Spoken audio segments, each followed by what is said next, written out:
Hello and welcome to this episode of The Platform, where we host experts from the market to discuss business matters.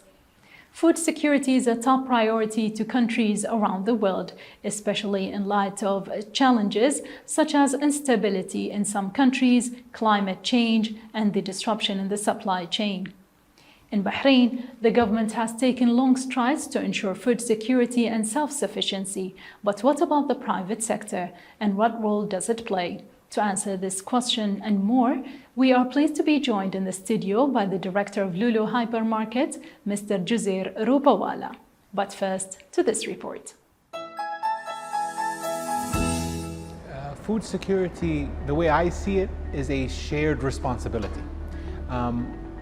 Business owners and entrepreneurs are involved in producing food and in the sector of agriculture and food production, but we have to take it as if it is a shared responsibility. The growth of food security is essential to any safety and security of any nation, and we are unlike any other nation, and we must focus on it. It is happening, and things are advancing and improving over the past 5 to 10 years, and we feel very comfortable that there are great advancements coming.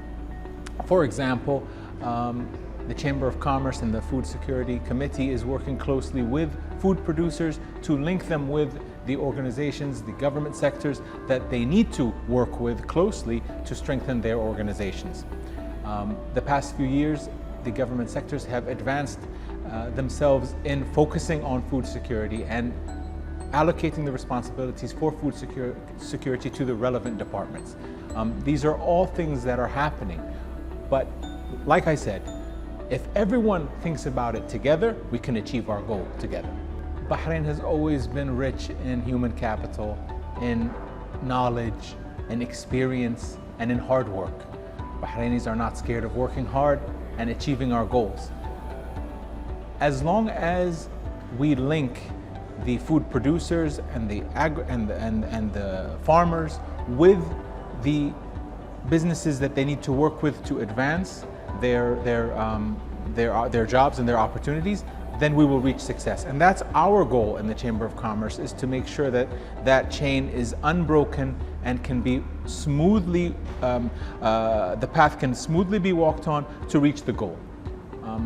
But it's essential for me to repeat that the food producers will be producing food, but it's a knowledge that needs to be carried out from the youth all the way up to the elderly, that we need to work hard to promote local food, seasonal food, and healthy food.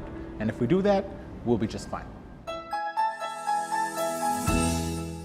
Mr. Juzer, thank you for being with us today here at the studio. But first, let me congratulate you on the 15th anniversary of Lulu Hypermarket in Bahrain. Thank you, Ms. Aisha, for inviting me today for this wonderful talk show. We are very proud, humbled, and honored that we've completed 15 years in this wonderful island. So my first question for you is, it has to do with the hike in prices.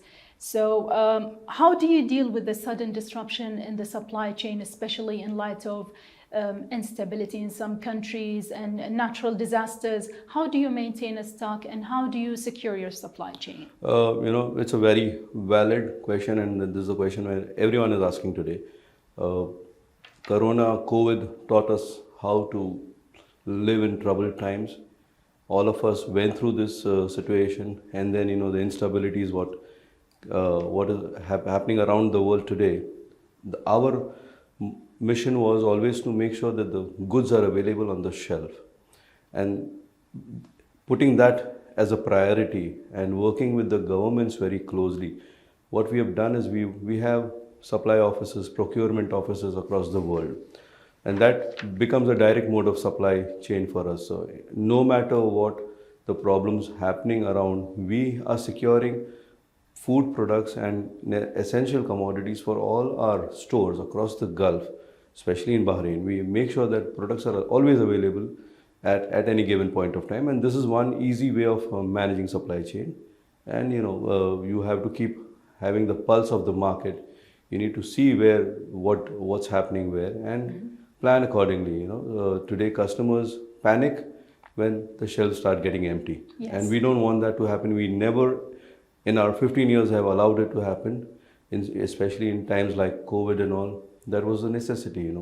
We wanted to make sure that one part of your problems were taken care of by making sure that the supply chain, the food products are available in plenty. Right. This brings me to my next question, which has to do with the inflation rates. Nowadays, everybody is talking about the increase in the inflation rate, but how do you stay competitive in the market given the inflation rate? I think the market reacts differently at every situation.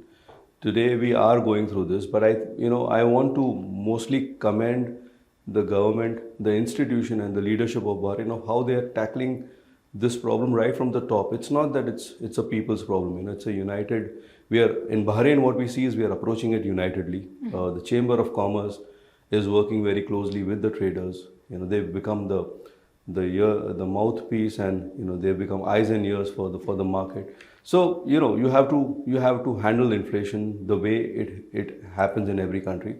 And what I see is pricing will only reflect on how the overall market is responding to. Essential products, we try to be very competitive. Our sourcing, our freight forwarders, we work with them very closely to see. But there are certain things which are beyond everyone's control. Like, for instance, I keep reminding you of what we went through in COVID. There was a major disruption. So there was things where nothing could be done. But having said that, if the institution and the leadership, the vision of the leadership is very clear and focused, we as businessmen, it makes us much easier for operating in such countries. Yes. Coming back to something that you mentioned about the products that you have and the availability of the products at all times, this brings another question in mind. Do you have local products in your shop? Yes, it's a very valid question. And today, we as a hypermarket, as Lulu hypermarket, this is our mission statement that we believe that we grow and the local community grows with Lulu. And this is our mantra right from the chairman's directives. We've lived on to this.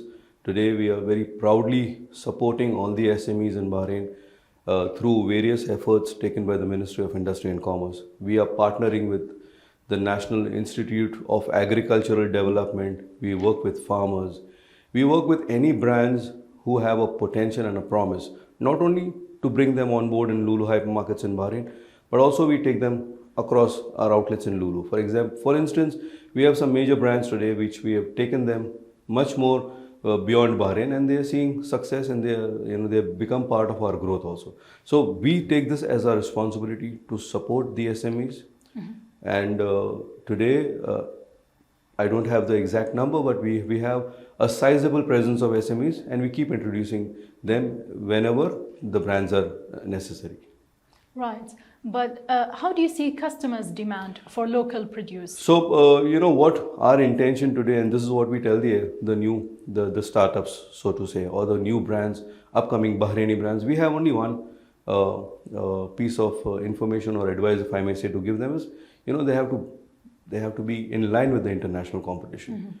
You mean in terms of quality? In terms of packaging, in terms of quality, in terms of pricing. Today, being a local product gives you an advantage in the country. But if you want to stand tall in the international market, you have to be in line with the competition. And we see this promise in brands which are coming out of Bahrain. Today the initiatives, especially the initiatives from the leadership and from the government, we see that they are supporting. There are a lot of incubators, there are a lot of funding. Correct. People are behind backing these products up, and we are proud to be associated with anything which can be scaled up in our business, a local product. But how do you see the variety of local products in your hypermarket? So yes, I mean, we as an FMCG brand and as a company which is mostly involved in FMCG business, we see a lot of promise in and innovative products in this particular segment. Many people have come in promising great brands, and slowly but surely we are getting to a stage where we are bringing the best of international level products made in Bahrain. And if you are to answer your question very specifically, today the vegetables and all which are grown in Bahrain, they are top quality stuff. You can compare them in terms of quality with the topmost international countries, but the pricing is so competitive that it makes it even supremely affordable for every customer. So Bahrain is coming at par with the international brands today. So we spoke about local produce in your shop, we spoke about food security in general, but how do you see food waste in Bahrain? Far as I know, about 146,000 tons of food was wasted in Bahrain in 2020 alone. So what are you doing in this regard? Today it is a serious problem across the world, not only in Bahrain, but you see this food wastage, it's a problem, serious problem. As a hypermarket, as a responsible hypermarket, we have a lot of processes in place. So we have a kind of a system wherein we put our algorithms in place to see that the food is not wasted per se, but it's unavoidable, as we all know. Yes. How do we reduce it? We have tied up with these wonderful institutions across Bahrain. For instance, there's a lot of good work done by an organization called Conserving Boundaries. So we've brought them on board. They have a team of very active and very committed volunteers who come in and take away whatever food wastage is there, and they process it and distribute it to the needy. So such initiatives are very important, and at the same time, I think it's everyone's responsibility today. If you come to our hypermarkets, we very clearly tell our customers, we put notices telling them that the stocks are available, enough supplies are available. Yes. You don't need to over purchase it. We have to be responsible as a brand. We, as much as we want you as a customer to get the best in our stores, still every hypermarket, every individual has to take this responsibility, and you cannot just leave it on the institutions and the authorities. It's every person's responsibility to manage food wastage today. Right. My last question for you. I know that you have a shop where all the employees are women. Can you tell us a little bit about this shop? So, we take, before I answer that question, I want to put this on record that we take great pride in our Bahraini human resources. Yes. We have, as a retailer, we have a wonderful team of close to 1,200 plus Bahrainis who are today part of the growth of us and our success. And we really think that they are the brand ambassadors for every staff. Every Bahraini staff is a brand ambassador for Lulu. Yes. And we believe that. We invest in them a lot. We train them. Many people have moved to other jobs, and many people have taken their own businesses forward. We've supported their businesses also. So that, I think, is a responsibility which we take it very seriously. And recently, we thought of giving women a complete chance to run our businesses, and keeping that idea in mind, we came out with a store which is wonderfully managed by some amazing capable women today in our country, and we are really proud of this initiative. We want to keep doing such special initiatives for the people of Bahrain and for the customers, as well as for our wonderful human resources. Well, I hail you on this initiative, and I thank you for being with us in this episode. And thank you, dear viewers, and until I see you in another episode of The Platform.